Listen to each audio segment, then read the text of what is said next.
Hello friends, welcome to my channel. இன்றைக்கி நம்ம சேனலில் என்ன பார்க்க போகிறோன்னா, பிரண்டை துவையல் எப்படி செய்கிறதுன்னு தான் பார்க்க போகிறோம். பிரண்டையில் நிறைய மருத்துவ குணம் இருக்குது. எனக்கு தெரிஞ்சது பிரண்டை சாப்பிட்டு வந்தால் பசி நல்லா எடுக்கும், மூட்டு கை கால் வலிக்கு நல்லா கேட்குன்னு சொல்லுவாங்க. இந்த பிரண்டையில் உள்ள நாரெல்லாம் எடுத்து க்ளீன் பண்ணி வச்சுக்கலாம். அப்புறம் ஒரு கடாயில் ஆயில் விட்டுட்டு வெள்ளை உளுந்தம்பருப்பு போட்டு பிரண்டையை போட்டுட்டு கொஞ்சமாக கல்லுப்பு போட்டு தாளிச்சுக்கலாம்.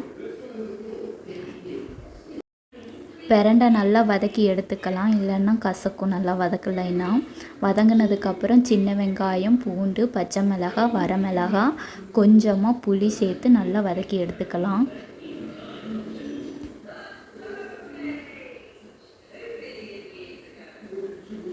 இந்த துவையில் இட்லி, தோசை, சாப்பாடு எல்லாத்துக்குமே வச்சு சாப்பிட்டுக்கலாம். நல்லா வதங்கினதும் மல்லித்தழை, புதினா தழை சேர்த்து நல்லா வதக்கிக்கலாம்.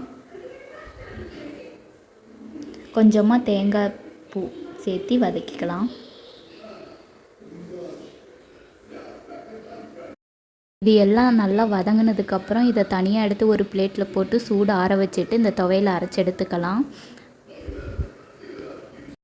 அம்மா இன்றைக்கி கருவேப்பிலை பொடி தோசை தான் செஞ்சுருந்தாங்க. அதுக்கு நாங்கள் இந்த சட்னி வச்சுட்டு இன்றைக்கி உள்ள டின்னர் நாங்கள் முடிச்சுக்கிட்டோம்.